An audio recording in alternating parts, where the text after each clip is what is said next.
السلام عليكم ورحمة الله وبركاته.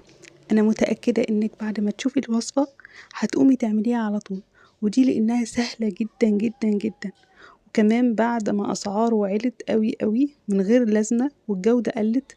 فبصراحة مفيش حل غير إن احنا نعرف الطريقة ونعمله في البيت. أنا هنا بتكلم عن البقسماط وقد إيه هو طلع ناجح جدا جدا جدا من السهولة. أنا ما كنتش متخيلة إن أنا هقدر أعمل الكمية دي بسهولة، وتخيلوا إن الكمية دي كلها طالعة من نص كيلو دقيق. شايفين مستوي ازاي من جوه ومقرمش؟ أنا كان نفسي تسمعوا صوت القرمشة بس مش هقدر عشان الدوشة اللي كانت في الفيديو، علشان كده كتمت الصوت.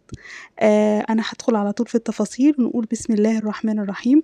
هنبتدي بنص كيلو دقيق، معلقة ملح صغيرة، معلقتين سكر كبار، ومعلقة خميرة فورية ممسوحة، كبيرة ممسوحة يعني. هنقلب المكونات الجافة مع بعض وهننزل بالمادة الدهنية. معانا ربع كوباية زيت، ربع كوباية زيت، ومعلقتين كبار سمنة. المعلقتين دول ما نستغناش عنهم، ولا نبدلهم بزيت ولا نبدلهم بزبدة، هما السمنة.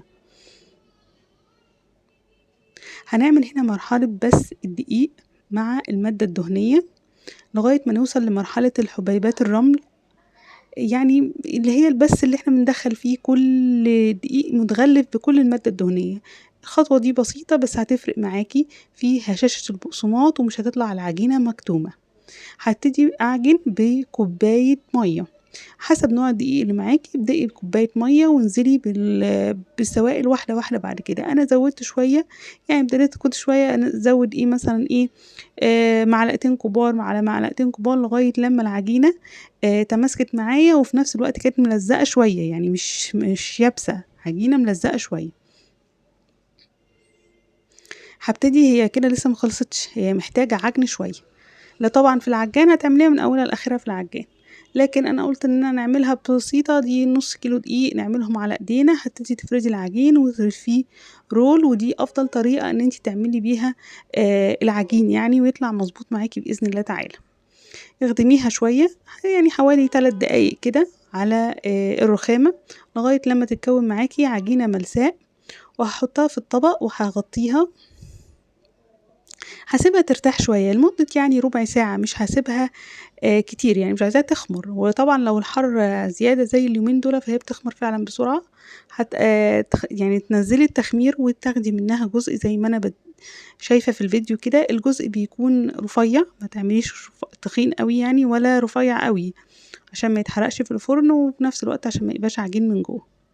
وممكن على فكرة يتعمل مفرود، تمام؟ يعني انا عملته حلقات المرة دي، هعمله بإذن الله مرة تانية مفرود وهحط عليه سمسم. ولو انت عايزة تحطي عليه سمسم بتحطي مثلا العجينة شوية، رشيها بشوية مية كده وبعدين نزليها في السمسم او حبة البركة. طلع معايا الساجين الحلوين دول، الساج ده 30 في 40. هنا بقى هسيبها تخمر، خلاص سيبيها تخمر بقى براحتها نص ساعة ساعة، ودخليها في الفرن على درجة حرارة 180. لو فرنك مظبوط، لو حامي يبقى 170، ما تكتريش عن كده علشان العجينة تستوي من جوه وتاخد اللون الجميل ده وتبقى مقرمشة، يبقى تستوي من جوه ومن بره. فحاسبها لغاية لما تاخد اللون الحلو ده حسب فرنك بقى. انا اخدت معايا من حوالي من 20-25 دقيقة واتحمرت ما شاء الله معايا في الفرن. واستني عليها، يعني تابعيها في الفرن لغايه ما تعرفي. طبعا اول مره تبقى معاكي كده اختبار، يعني تعرفي تسويه ازاي. بس بصوا قد ايه جميل، والعجينه هنا تخينه شويه فاللون الابيض فيها حلو برضو. يعني لو عايزاها بقى لون محمص كله بترفعي العجينه، بس ما تزيدش عن الحجم اللي انا عاملاه ده، يعني ما تزيدش تخنها عن الحجم اللي انا عاملاه.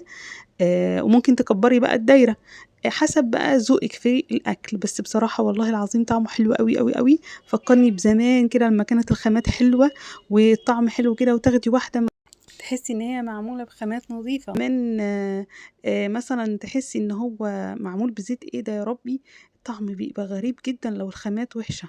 بجد بجد والله هتتبسطي منه قوي. انا نفسي تجربيها وتقولي لي ان انتي جربيها ونجحت معاكي. اشوفكم في فيديو جديد، السلام عليكم.